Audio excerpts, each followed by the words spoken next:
देखो चैप्टर 4.3 इसके पहले हमने आपको पढ़ाया था, उसमें से हमने आपको बताया था द्विघाती सूत्र के द्वारा समीकरणों के मूल ज्ञात करना। लेकिन उसी चैप्टर में कुछ शाब्दिक प्रश्न दिए गए हैं, तो आज हम जो है तो शाब्दिक प्रश्न के बारे में पढ़ेंगे और इस शाब्दिक प्रश्नों को हल करेंगे। क्वेश्चन नंबर 3 आपका चैप्टर 4.3 में दिया गया है कि 3 वर्ष पूर्व रहमान की आयु का व्युत्क्रम और अब से 3 वर्ष पश्चात 5 वर्ष पश्चात आयु के व्युत्क्रम का योग 1/3 दिया गया है। उसकी वर्तमान आयु आपको ज्ञात करना है। ये आयु संबंधी प्रश्न आपके हैं, किस प्रकार से इसमें समीकरण आपको बनाना है और किस प्रकार से हल करना है, ऐसा कुछ आप इसमें सीखेंगे। देखो सबसे पहले क्या मानेंगे हम, देखो दिया गया है 3 वर्ष पूर्व रहमान की आयु, ठीक है, तो इसमें मानते हैं हम उसकी वर्तमान आयु। किसकी वर्तमान आयु मानेंगे? रहमान की। तो यहाँ पे लिखोगे आप माना रहमान की वर्तमान आयु जो है, आयु लिखना है, वायु ना लिख देना। वर्तमान आयु बराबर x वर्ष, ठीक है, x वर्ष मानेंगे। आयु संबंधी प्रश्नों में आपको इतना ध्यान में रखना है कि अगर पहले की बात की जा रही कि कोई वर्ष पहले पूछा जा रहा है कि तो वर्तमान आयु से आप वो वर्ष घटाएंगे। जैसे मान लो हमने माना कि इस समय आपकी जो है वर्तमान आयु 10 वर्ष है, तो अब से 4 वर्ष पहले आप कितने साल के थे? तो आप जाहिर सी बात यही बताओगे कि 6 वर्ष के थे। कैसे ज्ञात किया? आपने 10 यानी वर्तमान आयु में से अपने जो पहले वाले वर्ष हैं वो घटाए हैं, ठीक है। तो वर्तमान आयु से हम घटाएंगे, क्या है? 3 वर्ष पूर्व। तो माना रहमान की वर्तमान आयु कितनी? x वर्ष हो गई। फिर यहाँ पे लिखोगे 3 वर्ष पूर्व, ठीक है, रहमान की आयु हो जाएगी, वर्तमान आयु से वह वर्ष आपको घटा देने हैं, तो x माइनस 3 वर्ष हो गया।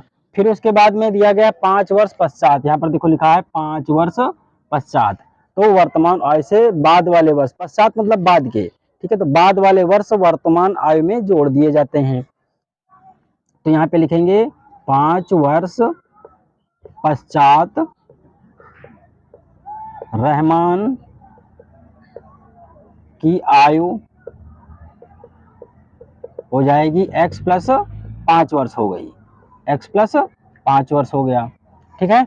प्रश्न कह रहा है कि अब 5 वर्ष पश्चात यानी 3 वर्ष पहले की आयु और 5 वर्ष बाद की आयु के व्युत्क्रम का योग। और व्युत्क्रम हमेशा क्या होता है? अपोजिट, उल्टा होता है।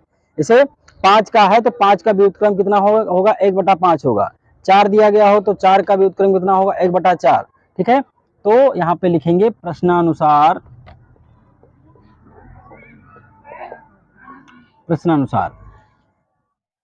इसका व्युत्क्रम दोनों का योग कितना दिया गया है? 1/3 दिया गया है। तो ये हो जाएगा आपका 1/x minus 3 plus 1/x plus 5 बराबर 1/3 दिया गया है, ठीक है।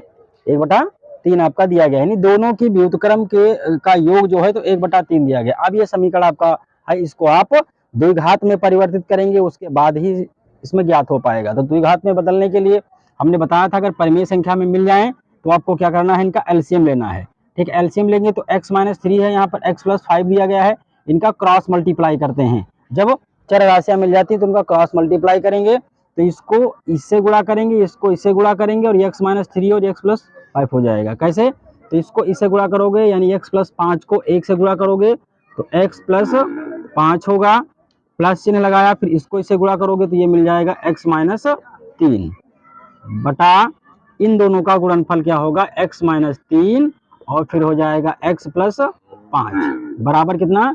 1/3 हो जाएगा, ठीक है, 1/3 हो जाएगा।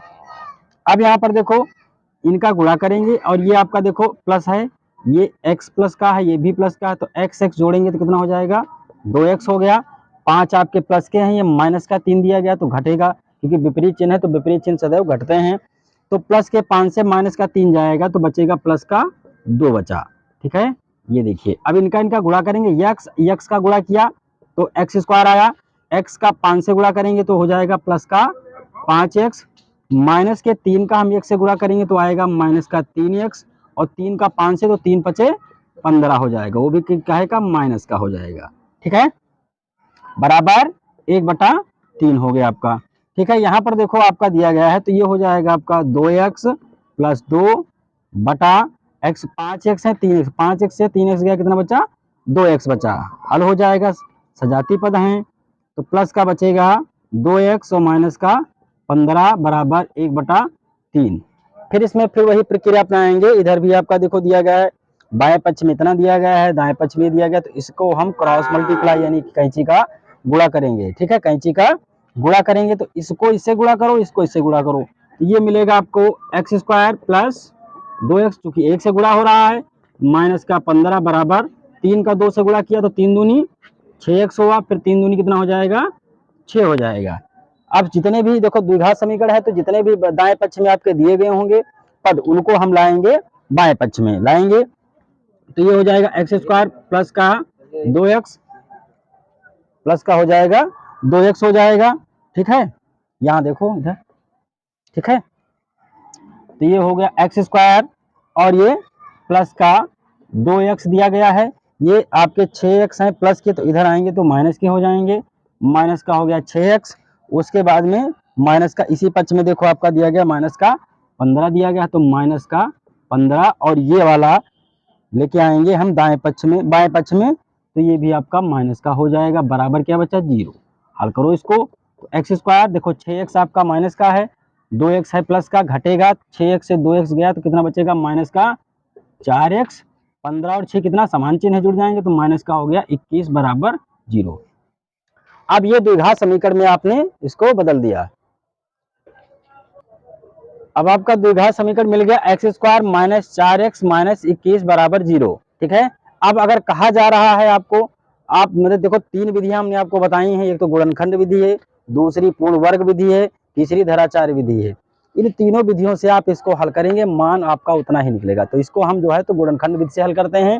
देखो 21 का x² से गुणा करते हैं तो आ जाएगा माइनस का 21x², लेकिन हमें माइनस का 4x दिया गया, तो 4x को तोड़ना होता है दो संख्याओं में, अगर गुणा कर दें तो आएगा माइनस का 21x² आए, और अगर जोड़ दें या घटा दें तो बचना चाहिए 4x, तो हम तोड़ेंगे x² माइनस का 7x प्लस का 4x नहीं 3x हो जाएगा। ठीक है, और माइनस का 21 बराबर 0। देखो 7x से 3x जाएगा तो माइनस का 4x बच जाएगा, और 7 3 का जब हम गुणा कर लेंगे तो आ जाएगा कितना आपका 21 आ जाएगा। इसमें से अब हम कॉमन ले लेंगे, गुणनखंड विधि लगा रहे हैं, यहाँ पर हम लिख दे रहे हैं गुणनखंड विधि। ठीक है, अब इसमें से कॉमन कितना मिलेगा, x कॉमन मिल जाएगा, तो हम यहाँ पर x कॉमन लेते हैं, अंदर क्या बचा x माइनस ये बचा आपका 7, और ये प्लस का इसमें से 3 कॉमन मिलेगा, इधर बचेगा x और 3 सते 21, तो माइनस का 7 बराबर 0। अब x - 7 और x + 3 बराबर 0, ये आपने गुणनखंड कर दिया। अब इसके शून्य के लिए या मूल के लिए, देखो मूल के लिए तो x - 7 बराबर 0, x बराबर कितना आ जाएगा 7, पुनः वही प्रक्रिया अपनाएंगे। ठीक है, क्या x + 3 बराबर 0 और x बराबर ये माइनस का 3 होगा, क्योंकि आयु जो होगी आपकी ऋणात्मक नहीं हो सकती है, अतः ये -3 आपका छोड़ दिया जाएगा। ठीक, लिख सकते हो चूंकि आयु ऋणात्मक नहीं हो सकती। ठीक है, अतः -3 छोड़ने पर तो रहमान की। ठीक है, अब हम सवाल में जाएंगे, सवाल पूछ क्या रहा था, रहमान की वर्तमान आयु। ठीक है, तो रहमान की वर्तमान आयु जो होगी, वर्तमान आयु, तो वर्तमान आयु कितना माने थे x, एक बराबर कितना आ जाएगा 7 वर्ष, ये आपका राइट आंसर। ठीक है, हेलो गुड मॉर्निंग स्टूडेंट्स। देखो कल हमने आपको बताया था इसकी हल करने की विधियां, कौन सी विधि सीखे थे आप, इसमें दिया गया था द्विघाती सूत्र के द्वारा समीकरण को हल किया गया था। आज अब चल रहा है आपका इबारती प्रश्न, यानी इसके शाब्दिक प्रश्न द्विघात समीकरण के जो दिए गए हैं तो उन शाब्दिक प्रश्नों को हम हल करते हैं द्विघात समीकरण बना करके। इसी क्रम में हम देखो आपके सामने लिखा हुआ क्वेश्चन नंबर 5 दिया गया है चैप्टर 4.3 का। एक क्लास टेस्ट में शेफाली के गणित और अंग्रेजी में प्राप्त किए गए अंकों का योग 30 है। यदि उसको गणित में 2 अंक अधिक और अंग्रेजी में 3 अंक कम मिले होते तो उनके अंकों का गुणनफल कितना होता? 210 होता। तो उसके द्वारा प्राप्त किए गए दोनों विषयों में आपको अंक ज्ञात करने हैं। तो सबसे पहले इसमें हम मानेंगे कि माना गणित में प्राप्त अंक कितने हैं उसके? x हैं, ठीक है। तब जो है अंग्रेजी में प्राप्त अंक जो होगा वो होगा, देखो टोटल योग इसका दिया गया है कितना? 30 दिया गया है, कि दोनों विषयों में उसके प्राप्तांक कितने हैं? 30 हैं, ठीक है। तो 30 से अगर हम गणित में प्राप्तांक निकाल देंगे, प्राप्त किए गए अंक निकाल देंगे, तो हमें अंग्रेजी के प्राप्त अंक पता चल जाएंगे। तो हम क्या करेंगे? योग से 30 यानी 30 से हम x को घटा देंगे, ठीक है। प्रश्नानुसार प्रश्न ये कहता है कि अगर उसको गणित में 2 अंक अधिक मिले होते, ठीक है, और अंग्रेजी में अंक जो हैं उसको 3 कम मिले होते तो उनके अंकों का गुणनफल कितना होता? 210 होता। तो अंग्रेजी में कितने हैं? 30 माइनस x और 3 इसको कम मिले होते, है ना, तो ये बराबर, तो उनका गुणनफल कितना होता? 210 होता, ठीक है। अब इसको हम गुणा करते हैं तो x, अब इसका गुणा करेंगे तो x का 30 से गुणा करोगे कितना हो जाएगा? नहीं, एक मिनट रुक जाइए, यहाँ पर क्या करेंगे? देखो 30 है प्लस का ये माइनस का आपका 3 दिया गया तो घट जाएगा, तो इसको अभी उसी प्रकार से लिखेंगे। तो 30 से 3 जाएगा, आपका बचेगा 27 माइनस का x बराबर 210, ठीक है। अब यहाँ पर x का हम 27 से गुणा करते हैं तो ये हो जाएगा आपका 27x, x का x से गुणा करेंगे तो माइनस का हो जाएगा x स्क्वायर, 2 का 27 से गुणा करोगे तो प्लस का हो जाएगा 54, और 2 का हम x से गुणा करेंगे तो माइनस का हो जाएगा 2x बराबर 210, ठीक है। अब यहाँ पर देखो 27x प्लस का है और ये 2x आपके माइनस के दिए गए हैं, ठीक है, और लिखेंगे हम मानक रूप में। तो ये मानक रूप यानी x स्क्वायर माइनस में, और 27x से 2x जाएगा तो बचेगा प्लस का 25x बचा, ठीक है, और उसके बाद में प्लस का हो जाएगा, ठीक है, प्लस 27x चूंकि प्लस के हैं और ये 2x माइनस का है तो ये घटेगा, तो 27x से 2x जाएगा तो प्लस का 25x बचेगा, और ये प्लस का हो जाएगा कितना आपका 54, और ये इधर से हम ले आएंगे 210 तो ये हो जाएगा माइनस का बराबर 0 हो गया, ठीक है। अब यहाँ पर करना क्या है? देखो माइनस का x स्क्वायर, अब ये प्लस का हो जाएगा 25x, अब ये घटेगा तो बचेगा माइनस में, तो 4 से देखो इधर से घटाओगे 0 है तो 0 से 4 जाए तो इधर से लाओ दहाई तो ये हो जाएगा 10, 10 से जाएगा 4 तो यहाँ पर बचेगा 6 बचा, इधर कितना बचा? 0 बचा, ठीक है। तो यानी कि फिर दहाई इधर से लेके जाओगे तो 10, 10 से जाएगा 5, कितना बचेगा? 5 बचेगा, और फिर यहाँ पर 1 बचा, 1 बचेगा चिन्ह, देखो माइनस की संख्या ज्यादा है तो ये आंसर आपका माइनस में ही आएगा, ठीक है। तो ये आपका मतलब माइनस में बचेगा, बराबर क्या हो जाएगा? 0।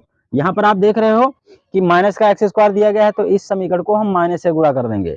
जब माइनस से गुणा करेंगे तो इसका जो है चिन्ह बदल जाएगा, नहीं धनात्मक हो जाएगा ये। तो माइनस से गुणा करने पर माइनस माइनस प्लस का हो गया, माइनस प्लस माइनस का हो गया 25x, और माइनस माइनस क्या हो गया? प्लस का 156 बराबर क्या हो जाएगा? 0। यहाँ ब्रैकेट में लिख दो माइनस से गुणा करने पर, ठीक है। अब इसमें हम क्या करेंगे? माइनस से गुणा किया है तब जाकर के इसके चिन्ह बदल गए हैं। अब यहाँ पर देखो फिर वही इसी प्रकार से आपको द्विघात समीकरण प्राप्त हो गया, किस रूप में? ax स्क्वायर प्लस bx और प्लस c के टाइप में समीकरण आपका प्राप्त हो चुका है। इसको आप गुणनखंड विधि से हल करना चाहो तो गुणनखंड विधि से हल कर सकते हो, ठीक है। तो हम यहाँ पर गुणनखंड विधि लगाएंगे, इसका गुणा करेंगे, ठीक है, इनका गुणा करोगे देखो तो 156 का x स्क्वायर से गुणा करते हैं तो कितना आ जाएगा? 156 x स्क्वायर आएगा। अगर ऐसी आपको बड़ी संख्या मिल जाए तो इसका एक तरीका हम आपको बता रहे हैं कि कैसे 25 को तोड़ना है। हम क्या करते हैं कि 156 के अलग गुणनखंड कर लेते हैं, ठीक है। ध्यान देना बहुत, देखो कभी कभी होता है कि बड़ी संख्याएं भी हमको मिल जाती हैं। अब बड़ी संख्याओं को किस हिसाब से तोड़ें, है ना, कि यहाँ पर भाई इसका नियम तो गुणनखंड का यही है कि अगर हम 25x को तोड़ें, अगर जोड़ें तो आना चाहिए 156, और मतलब गुणा करें तो 156 आए और जोड़ दें तो 25x आना चाहिए। ठीक है, तो ऐसे तरीके बहुत बढ़िया ट्रिक है। अब इसको क्या करेंगे, हमने ये बताया, इसके गुणनखंड करेंगे। आप गुणनखंड करोगे, चूंकि लास्ट में 6 आपका दिया गया है, इकाई का अंक 6 है, तो ये संख्या 2 से कट जाएगी। 2 सती 14, 1 आया 2 अठी 16 हो गया। ठीक है, अब 2 से फिर काटोगे तो ये हो जाएगा 2 तियां 6 और 2 नवा 18। अब ये संख्या 2 से नहीं कटेगी, 3 से कटेगी। 3 से काटेंगे, 3 एकम 3 और 3 तियां 9। ये जो है आपका मिला कितना, 13 मिल गया। 13 आपका क्या है, ऋण संख्या है, ये स्वयं से कटेगी। ठीक है, तो ये हो जाएगा आपका 13। 13 कम 13। अब इसमें देखो हम इनका किस प्रकार से 25 में, भाई अगर इसको जोड़ोगे 2 2 मतलब कहने का मतलब 2 दूनी 4, 4 तियां कितना हो जाएगा, ये देखो आपका आ गया 12। कितना हो गया 12, और 12 और इंटू 13। 12 और 13 का हम जब गुणा करेंगे तो बिना बेझिझक आप लिख देना है। 12 और 13 का गुणा करोगे तो 156 ही आएगा, और 12 में 13 हम जोड़ देंगे तो कितना आएगा, 25 आएगा। 12 में 13 जोड़ने पर 25 आएगा। तो हम ये संख्या जो 25 है आपकी टूटेगी 12 और 13 में। क्लियर, तो यहाँ पर हो जाएगा x square minus 12x minus का 13x। ठीक है, और ये प्लस का हो जाएगा 156 बराबर 0। ठीक, अब यहाँ पर कॉमन लेते हैं वही यक्स। यक्स में इसमें से कॉमन कितना मिला, यक्स मिला। यहाँ पर यक्स बचा माइनस, और ये देखो यक्स कॉमन हो चुका तो बचा 12, और ये माइनस का लेंगे इसमें क्या कॉमन 13। 13 कॉमन लेंगे तो अंदर बचेगा एक्स और माइनस प्लस माइनस। अब देखो 13 एक कम 13 हो जाएगा, बचेगा 2, 13 दूना 26 बराबर 0। यानी 156 का गुणनखंड जो होगा तो 13 गुणे 12 होगा। अब हम 13 कॉमन लेंगे तो 12 ही तो बचेगा। अब ये हो जाएंगे गुणनखंड x माइनस 12 और फिर हो जाएगा x माइनस 13 बराबर 0। अब इसके शून्य के लिए तो जो होगा तो क्या करते हैं, मूल के लिए तो x माइनस 12 बराबर 0 और x बराबर हो जाएगा 12। ठीक है, पुनः उसी प्रकार से x माइनस 13 बराबर 0 और x बराबर कितना हो जाएगा, 13 हो जाएगा। तो ये क्या है आपके 12 और 13 आपने क्या माना था, इसके गणित में प्राप्त अंक। ठीक है, गणित में प्राप्त अंक x, यानी इतने आपके निकले हैं 12। ठीक है, यहाँ पर देखो x बराबर आपका 12 आया है और x बराबर 13 आया है। चूंकि दोनों क्या है, धनात्मक हैं, तो ये दोनों मान जो है वास्तविक हैं। ठीक है, तो इसमें अब पहले x बराबर 12 के हिसाब से, तो गणित में जो है, ठीक है, गणित में प्राप्त अंक जो होंगे, तो गणित में प्राप्त अंक हमने क्या x माने थे, तो ये क्या हो जाएगा आपका 12 हो जाएगा। ठीक है, गणित में प्राप्त अंक कितने हो जाएंगे, आपके 12 हो जाएंगे। और अंग्रेजी में प्राप्त अंक, तो अंग्रेजी में प्राप्त अंक क्या थे आपके, देखो यहाँ पर फिर से देख लो, 30 माइनस एक्स था, तो यहाँ पर क्या लिखोगे 30 और माइनस एक्स की वैल्यू, यानी एक्स की वैल्यू क्या रख रहे हैं आप, 12 रख रहे हैं, तो ये हो जाएगा 12, तो बराबर कितना हो जाएगा 18। ये दो परिस्थितियां निकलेंगी, गणित में प्राप्त अंक आपके 12 आएंगे और अंग्रेजी में प्राप्त अंक आप कितने आ जाएंगे, 18 आपका आ जाएगा। ठीक है, पुनः क्या करेंगे, जब x बराबर जो हम क्या लेंगे, यानी 13 है। ठीक है, पुनः ठीक है x, यानी ये क्या है, गणित में है, गणित में प्राप्त अंक कितना हो जाएगा 13, क्योंकि आपका यहाँ पर x बराबर 13 जो निकला है ये भी आपका धनात्मक मान आया है। तो इसको चलेंगे हम x, यानी कि गणित में प्राप्त अंक कितने आपका दिया गया है, 13 दिया गया है। तो पुनः अंग्रेजी में है ना, अंग्रेजी में प्राप्त अंक जो होंगे, अंग्रेजी में प्राप्त अंक क्या था आपका 30 माइनस का x, यही तो था। अब तो 30 और माइनस x, x का मान क्या रख रहे हैं आप 13 है ना, तो ये हो जाएगा 13, तो बराबर कितना आ जाएगा 17। तो दो स्थितियां निकलेंगी, देखो 12 18 हम जोड़ेंगे तब भी 30 आ रहा है, क्योंकि दोनों के प्राप्तांकों का योग कितना दिया गया है, 30 दिया गया है। ठीक है, और अगर हम x बराबर यानी गणित में प्राप्तांक आपके 13 हैं, तब अंग्रेजी में प्राप्तांक 17 होंगे। जब गणित में प्राप्तांक आपके कितने हैं यानी शेफाली के 12 हैं, तो उसके अंग्रेजी में प्राप्त कितने अंक होंगे, 18 हो जाएंगे। ठीक है। इसी क्रम में देखो अगला सवाल आपका दिया गया है कि एक आयताकार खेत का विकर्ण उसकी छोटी भुजा से 60 मीटर अधिक है या अधिक लंबा है। यदि बड़ी भुजा छोटी भुजा से 30 मीटर अधिक हो तो खेत की आपको भुजाएं ज्ञात करनी है कि खेत की कौन कौन सी भुजाएं हैं। क्योंकि आपका खेत कैसा है, आयताकार है, और आयताकार में क्या होता है कि आमने सामने की जो भुजाएं होती हैं वो बराबर होती हैं। खेत के आमने सामने की भुजा क्या होती है, बराबर होती है। तो यहाँ पर समझने के लिए हमने PQRS देखो एक बना दिया है खेत आपका। ठीक है, दिख रहा होगा सामने, देखो PQRS आपका क्या है, खेत है, जिसमें आपका PR एक विकर्ण है। विकर्ण क्या होता है, शीर्ष, यानी ये P और Q को मिलाने वाला जो रेखाखंड होता है, रेखा होती है, उसको हम विकर्ण कहते हैं। विकर्ण है, छोटी भुजा से 60 मीटर अधिक है। ठीक है, तो हमने मान लिया कि PQ हमारी जो सबसे छोटी भुजा होगी क्या होगी, चौड़ाई होगी खेत की, और तो PQ आपका कितना दिया गया, x मीटर दिया गया है। तो भुजा QR कितनी है, x मीटर है। आयत का विकर्ण PR छोटी भुजा से 60 मीटर अधिक है, तो x प्लस कितना हो जाएगा, 60 मीटर, यानी छोटी भुजा से 60 मीटर अधिक है, तो PR जो आपका होगा वो एक विकर्ण है, वो छोटी भुजा से 60 मीटर अधिक है। उसके बाद में हम देखेंगे कि आपका जो दिया गया है आयत की बड़ी भुजा, तो आयत की बड़ी भुजा क्या है, PQ आपकी है। ठीक है, तो यहां पर लिखोगे आयत की बड़ी भुजा, बड़ी भुजा छोटी भुजा से 30 मीटर अधिक लंबी है, तो x प्लस 30 मीटर आपका हो गया। ठीक है, अब यहां पर आपका जो होगा PQR, जो त्रिभुज आपका बन जाएगा PQR। ठीक है, त्रिभुज PQR में, ठीक है, PQR में आप लगाओगे पाइथागोरस प्रमेय। बड़ी भुजा कितनी हो गई आपकी, x प्लस 30 हो गई। ठीक है, अब PQR, त्रिभुज PQR में पाइथागोरस प्रमेय से, पाइथागोरस प्रमेय से, ठीक है, प्रमेय से देखो पाइथागोरस प्रमेय होता क्या है, अगर कोई समकोण त्रिभुज बना हुआ है, ठीक है, और आप जानते हो कि आयत में जो है ये 4 रेखाखंडों से बनी बंधाकृत होती है, जिसके आमने सामने की भुजाएं बराबर होती हैं, और इसका प्रत्येक कोण जो होता है वो 90 अंश का होता है। यानी देखो इसको हम अलग कर लिए, यहाँ पर देखो समझाने के लिए, ये क्या है आपका P, Q और R दिया गया है। तो इस PQR आपका समकोण त्रिभुज है। समकोण त्रिभुज में ये होता है लंब आपका, ठीक है, ये इसको कहते हैं आधार, आधार होता, और इसको कहते हैं कर्ण। ये जो सबसे बड़ी भुजा होती है वो कर्ण होती है।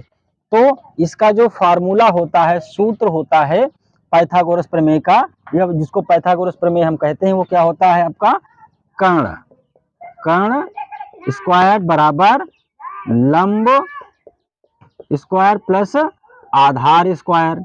ठीक है, आधार स्क्वायर, ये पाइथागोरस प्रमेय आपका है। इसी के सहायता से अगर हम कर्ण ज्ञात नहीं होता तो कर्ण ज्ञात कर लेते हैं, लंब नहीं ज्ञात होता है तो लंब ज्ञात कर लेते हैं, आधार नहीं ज्ञात होता है तो हम आधार को ज्ञात कर लेते हैं।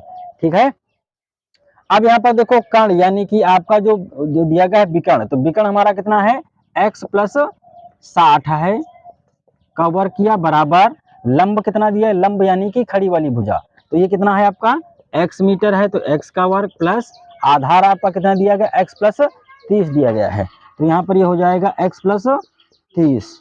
ठीक है, क्योंकि यहाँ पर देखो x प्लस 60 का होल ऑफ स्क्वायर है, यहाँ पर x प्लस 30 का होल ऑफ स्क्वायर है, तो इसमें आप सर्वसमीका का प्रयोग करोगे, कौन सी सर्वसमीका लगेगी, a प्लस बी का होल ऑफ स्क्वायर। क्लियर, तो a प्लस बी का होल ऑफ स्क्वायर की सर्वसमीका लगाएंगे, a बराबर इसमें x है, b बराबर आपका 60 दिया गया है। ठीक है, लिखना चाहो तो लिख दो, चूंकि a प्लस बी का होल ऑफ स्क्वायर बराबर a स्क्वायर प्लस 2ab और प्लस बी स्क्वायर होता है। ठीक है, तो इसी का प्रयोग करने पर, इसमें प्रयोग करोगे तो ये आपका हो जाएगा एक्स स्क्वायर यानी a स्क्वायर प्लस 2ab, तो 2 गुणे a का मान कितना है, x है, गुणे b का मान कितना है, 60 है, प्लस बी स्क्वायर, बी हमारा कितना है 60 है, ठीक है, बराबर इधर आ जाओ, देखो यहाँ पर कितना एक्स स्क्वायर, तो इसका तो वर्ग होगा तो एक्स स्क्वायर हो जाएगा, प्लस इसमें क्या होगा एक्स स्क्वायर हो जाएगा, और ये वही सब समीकरण बिल्कुल जैसे आपने इसमें लगाया वही लगेगा इसमें भी, तो ये हो जाएगा प्लस का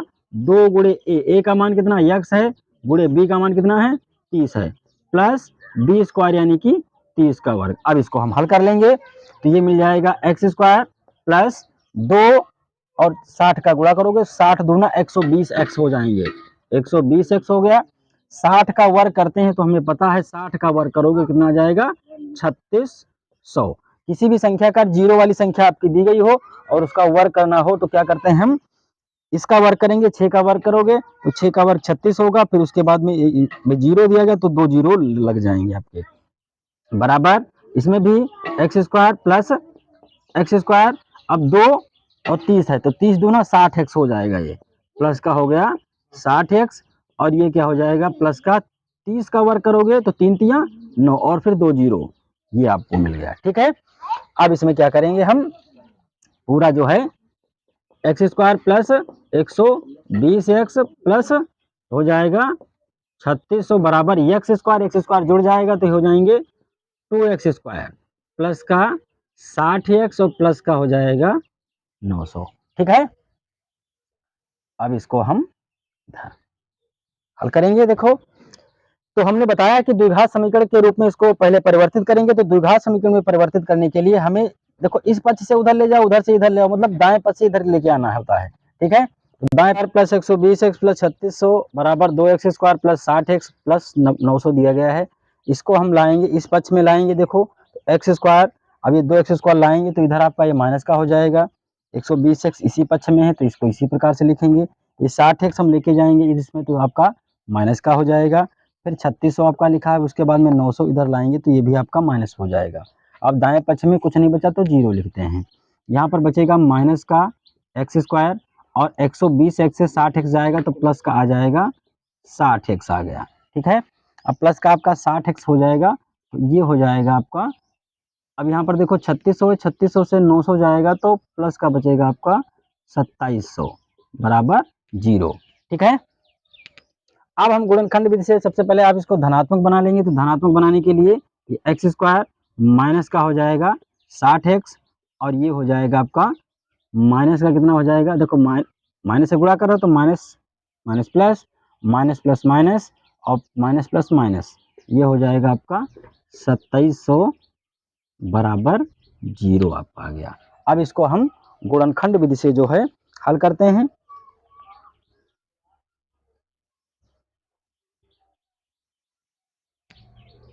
तो यहाँ पर देखो क्या होगा आपका एक्स स्क्वायर, ठीक है, माइनस का तोड़ेंगे तो 90x और प्लस का हो जाएगा आपका 30x माइनस का 2700 बराबर जीरो, इस टाइप में मिला आपका।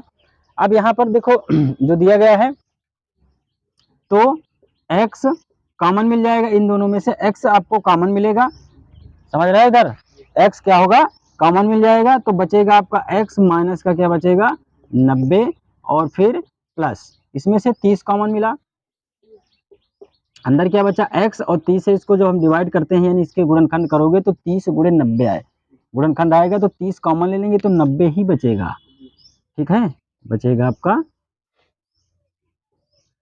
बराबर जीरो। अब यहाँ पर देखो गुणनखंड आपके मिल गए x माइनस 90 और दूसरा मिला x प्लस 30, फिर उसी प्रकार से हम इसके जब याद करते हैं तो x बराबर देखो इतना आपको ध्यान में रखना है, ज़्यादा कुछ लिखने की ज़रूरत नहीं है कि जहाँ पर जो जैसे x माइनस 90 है तो x बराबर आपका 90 आएगा, प्लस में आएगा, अगर जो प्लस में होगा वो क्या आएगा माइनस में आएगा, ये आएंगे, ये दो मान निकले हैं। यहाँ पर देखो माइनस का 30 आपका ऋणात्मक दिया गया है, ठीक है, यहाँ माइनस 30 क्या है ऋणात्मक है तो माइनस 30, ठीक है, भुजा नहीं हो सकती, यानी भुजाएं जो भी होंगी वो माइनस में नहीं हो सकती हैं, भुजाएं नहीं हो सकती, ठीक है, तो आप माइनस 30 को छोड़ देंगे तो x बराबर माने क्या थे आप छोटी भुजा, क्या माने थे छोटी भुजा, ठीक है, तो छोटी भुजा आपकी कितनी निकली है, 90 मीटर, ठीक है।